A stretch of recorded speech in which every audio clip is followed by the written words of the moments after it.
Hello everyone, তোমরা সবাই কেমন আছো? আশা করি তোমরা সবাই খুব ভালো আছো। তো দেখো ৩ মূর্তি আবার বেরিয়ে পড়েছি। তো রং দেখে বুঝতেই পারছো আমরা না ৩ মূর্তি বেরিয়ে চলে গেছিলাম গঙ্গার ধারে। তো অফিস থেকে বেরিয়েছিলাম ওই ৩:৩০ নাগাদ দিয়ে। এবার অফিসেই খেলার কথা ছিল, এবার দেখো কখন কার হবে ঠিক ছিল না, তো ওই জন্য আমরা ৩ মূর্তি চলে গেছিলাম গঙ্গার ধারে।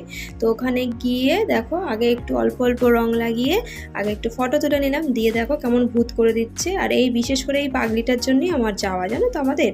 তো আমরা ৩ জন গেছিলাম, দেখা একজন ক্যামেরার পেছনে রয়েছে, তো ওর কিছুতেই রং মাখবে না, খুব একটা মাখেও নি। তাছাড়া ওদের রোজা চলছে বলে অতটা জোরও করিনি। তো আমরা দুজনই দেখো ভূত হয়ে গেছি।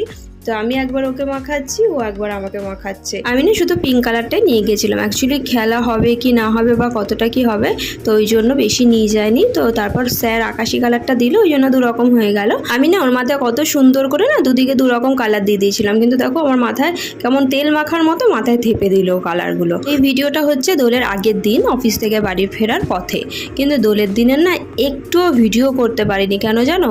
অ্যাকচুয়ালি আমাদের রং খেলাটা না খুব ভদ্রভাবে হয় না।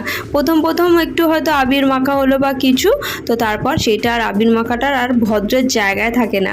তো আনন্দ করতে গিয়ে একটুও ভিডিও নেওয়া হয়নি, কারণ সবাই আনন্দ করছে, ভিডিওটা আমাকে কে নিয়ে দেবে। ওই জন্য পুরো এত আফসোস হচ্ছে আমি একটুও ভিডিও করতে পারিনি।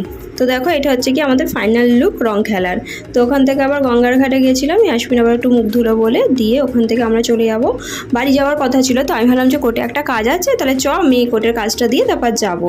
তো ওই জন্য এখান থেকে হেঁটে হেঁটে গিয়েছিলাম। তো তারপর কোর্টের কাছে গিয়ে মনে হলো থাক, দরকার নেই, কাজটাকে ফাইনাল পুরো হোক তারপরেই দেবো। দিয়ে দেখো যে যার মতো ওরা বাড়ি চলে গেল। দেখো আমরা কিন্তু আবার সন্ধ্যেবেলায় বেরিয়ে পড়ছি। তো ছেলে পড়তে গেছিলো, ও আসলো, তারপর আমি, তোমাদের দাদা ভাই আর ছেলে 3 জনে মিলে চলে যাচ্ছি কোথায় বলো তো? রং খেলে না ওর পাপার সাথে আমাকে অফিস দিতে গিয়েছিল, তো তখন মুখোশ দেখেছিল। তো ওই মুখোশ দেখেই না খালি সেদিন থেকেই মুখোশ করে লাফাচ্ছে। তো আগে গিয়েই মুখোশ নেবে। আর দেখো কত সুন্দর কালারগুলো। আর ওই যে আকাশির গামলাটা দেখছো, ওখানে কিন্তু আমরা বেছে বেছে রাখছি কি নেবো না নেবো।